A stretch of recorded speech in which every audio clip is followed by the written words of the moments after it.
Hello, I'm Alicja Baczyńska, and I'd like to welcome Marcin Radziwiłł, head of the Medicover Foundation, an organization which is currently running one of Europe's largest studies on type 2 diabetes among teenagers. The organizers behind the program, which is called PoZdro, seek to screen some 30,000 students for the condition over a period of 5 years. The program kickstarted in Gdynia last year, but before we start talking about the results of the study so far, let's talk about what type 2 diabetes is. Thank you very much for the invitation to come in and talk about our program. The Medicover Foundation obviously saw the huge problem about today's situation among the Polish population, the world population, about the growing problem of obesity and people being overweight. So we created the PoZdro program to especially focus on the young kids who are also becoming more and more overweight and obese at an ever younger age. And diabetes type 2, which is a lifestyle-based disease, is a subsequent of a bad lifestyle, of being overweight and obese for too long. And if we don't exercise properly and we don't have the right diet, we can develop one of 14 various lifestyle-based diseases, and one of these is diabetes type 2. And this is what we're focusing on. We are there is a slogan that one hears more and more often, that kids that are born after the year 2000 may live a shorter life than their parents because of the onset of lifestyle-based disease, i.e. diabetes type 2, at an ever early age. And it's a very frightening condition to be in. And this is why we've developed this program, and we're very passionate about bringing this across, making parents and children aware of the disease and what can be done to prevent it. And it's very simple. We have the solution in our hands. It's easy, and this is what we try and bring across. Type 2 diabetes is reaching epidemic proportions, and people know the effects of sedentary lifestyle or poor diet and whatnot, and the health implications that follow. And yet, healthcare professionals alarm that the consumption of fruit and vegetables is on the decline in Poland.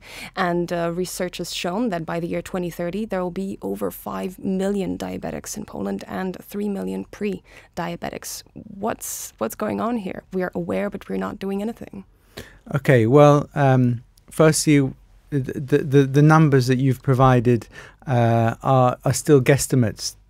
The problem can be on an even larger scale because there isn't an official register of people who have diabetes. However, the proportions of the disease are very frightening, and the consequences on an individual level are very bad. But also for society is also a huge burden. What's happening? Well, the consumption of fruit and vegetable is only one aspect. We have to look at the whole thing holistically. I would say it's a matter of awareness. Kids are not aware. We live in a society, as you say, a sedentary society, where we go from one sitting position to another. So we sit at home, we travel to school or to work in a sitting position, and we spend most of our day in a sitting position at school. So it's the sedentary lifestyle. It's the lack of, I would say, routines sometimes that people have. We all live in such a hurry. we don't have time to have a proper meal, so we snack. We use convenient foods. We use processed foods that are very high in fat, salt, and sugar, which is a very, very it's a cocktail that is very pleasurable on one level, but it's not very healthy. They're empty calories. So, but it serves a purpose. But over the long term, you have to have a balanced intake of food, and because the parents are often working, they have two jobs.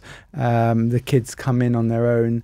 They don't cook, so it all revolves around consuming the wrong food. So it's a complex number of factors that come together. Mm-hmm. So let's talk about specific numbers. What are the results of the research so far? Okay, just if I can, you've mentioned research. In fact, what our program is a very practical program. We are providing help to the young population, the 12 and 13-year-old kids going to first year of secondary school in Poland. And what it is, we work with local governments in large cities. The local government supports our program, and that gives us access to schools and to parents. We go into schools and we carry out a large screening program. It's free of charge, it's non-invasive, and it's completely we organize the whole thing. So we screen the kids.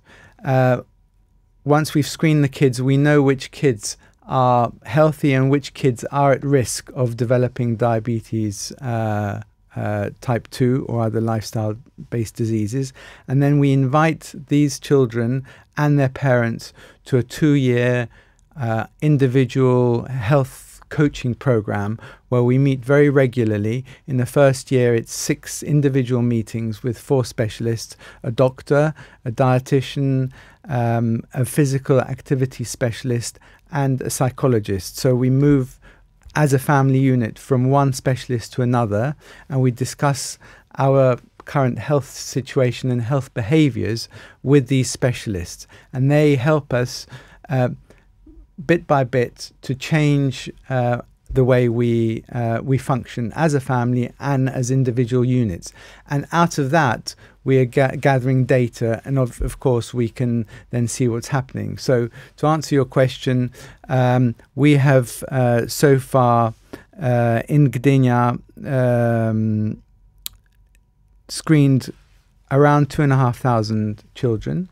Out of those 2,500 children, we have around 18% of kids who are overweight and obese, but I'm talking about serious levels of being overweight. And then out of those kids, we have around 22% who have joined our health coaching program, our intervention program. And then in Warsaw, we're still in the process of our first screening session, but we will have screened around 2,000 children by the end of this school year, and probably recruited around 300 kids into our health intervention or the health education or coaching program. And just to give you a rough, a few other statistics, we see that around, let me just check my notes so I give you the right information. We have, from a physical activity level, a fitness level, it's a very simple test. It's a step test where you walk up and down a step for 3 minutes.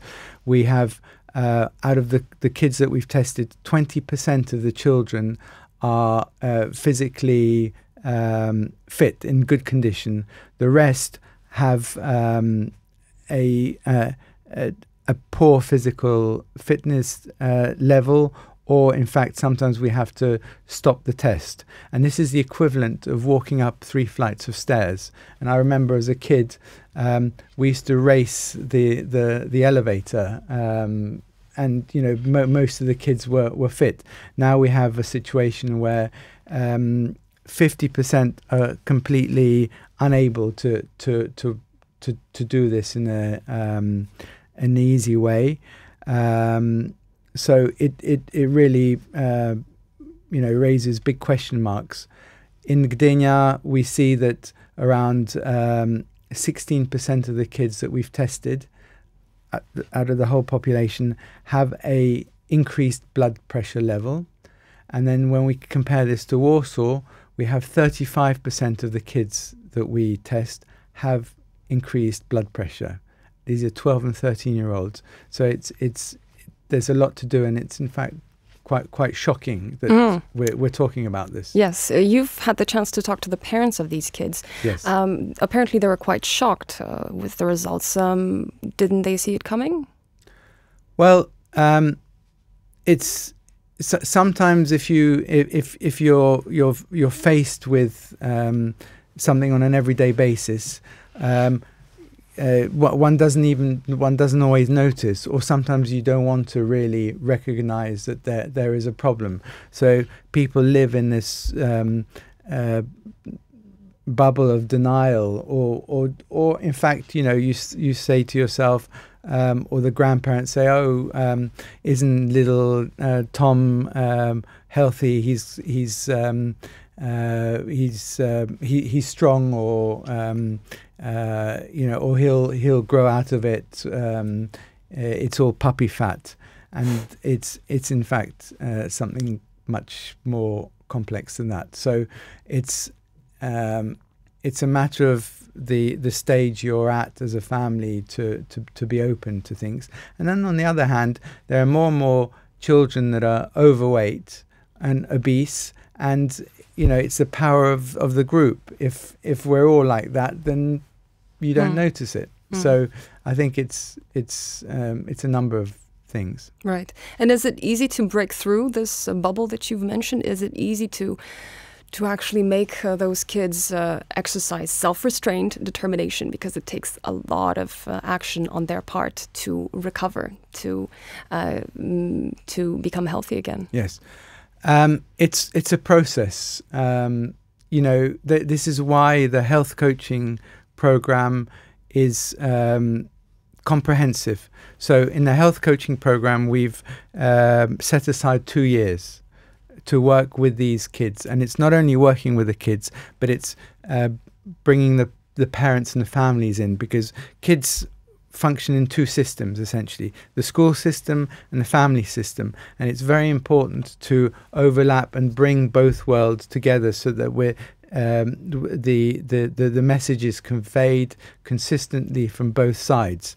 So that's one thing. Secondly is to provide support and do things in incremental small stages, and showing that small things can actually have a large effect. So replacing carbonated sweet drinks with water or with tea, and reducing days that you eat sweets on, and educating the grandparents that if we're doing something, we're going to live healthily as a family, then it shouldn't be sabotaged by the wider family who want the best for their kids, but they just show it in the wrong way. So and it's working on the children's and parents' awareness levels, and it's making some sort of agreement at each meeting about what can be changed and how it can be changed.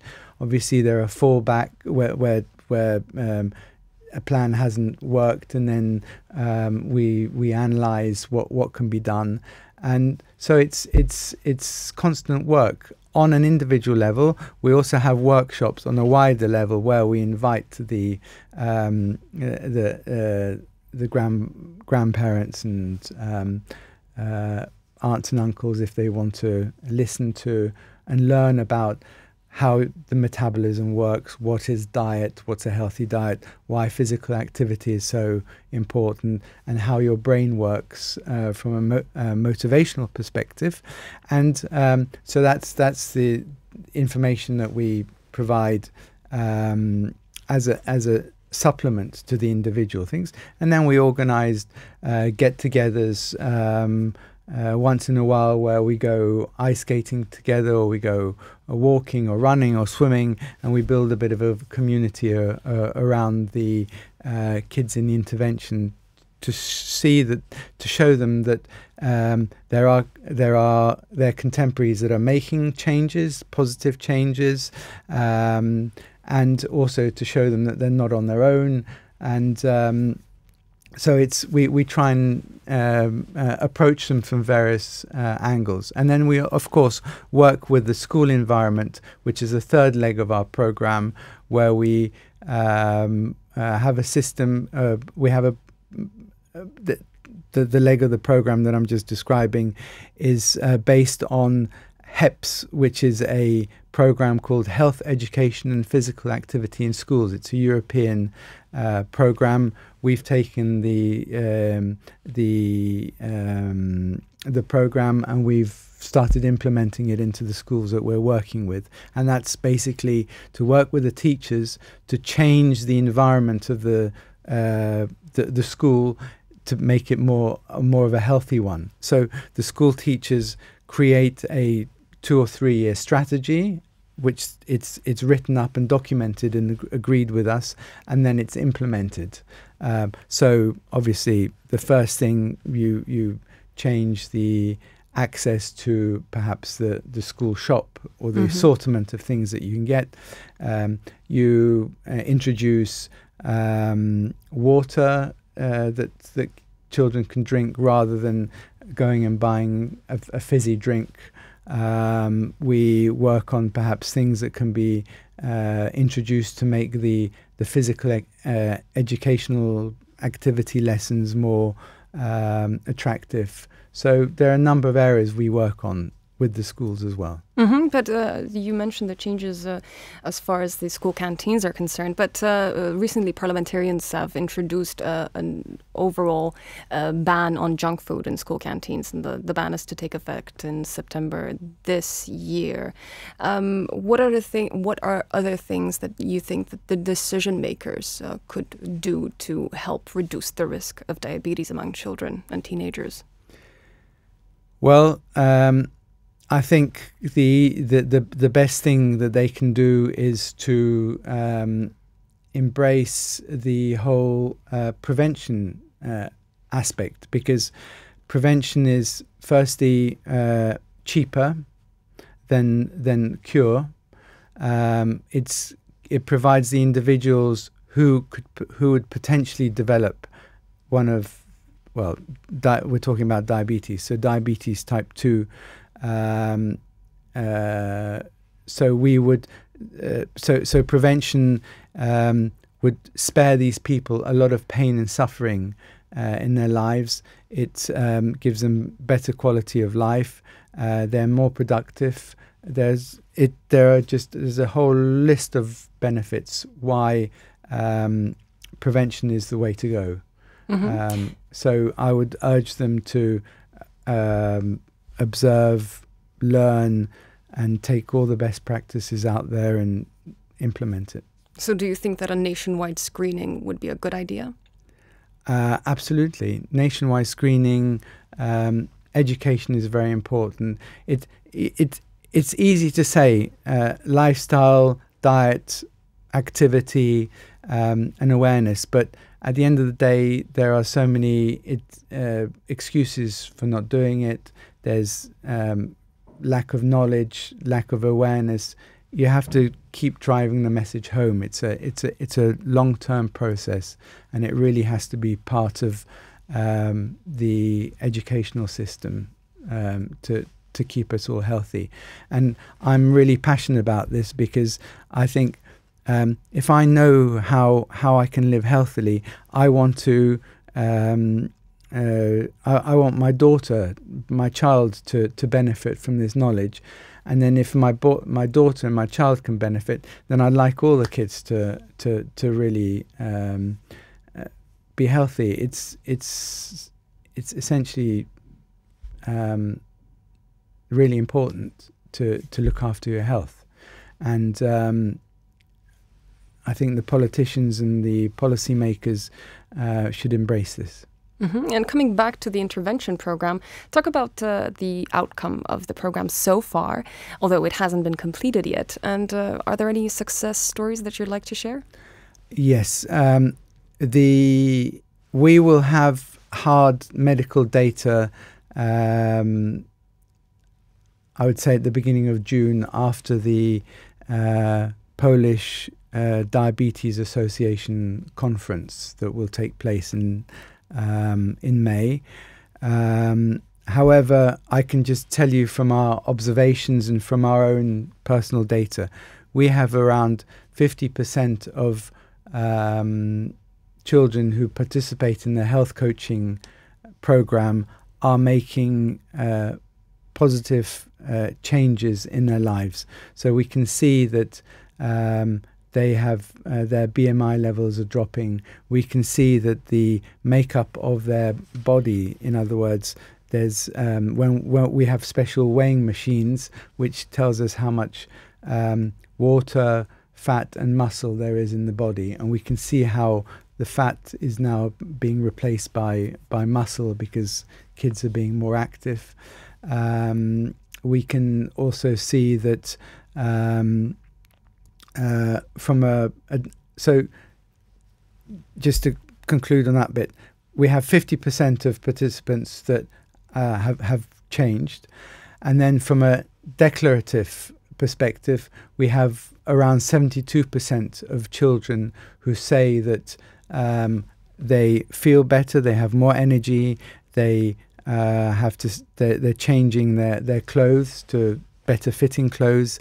They have been told from their contemporaries and friends that they can see their changes in them, that there's something happening, and they say that they are generally feel a bit more confident. So these are all very positive indications that it's working, and on such a high percentage level, it's extremely encouraging, and it gives us a lot of hope that we're doing the right thing and we're on the right way.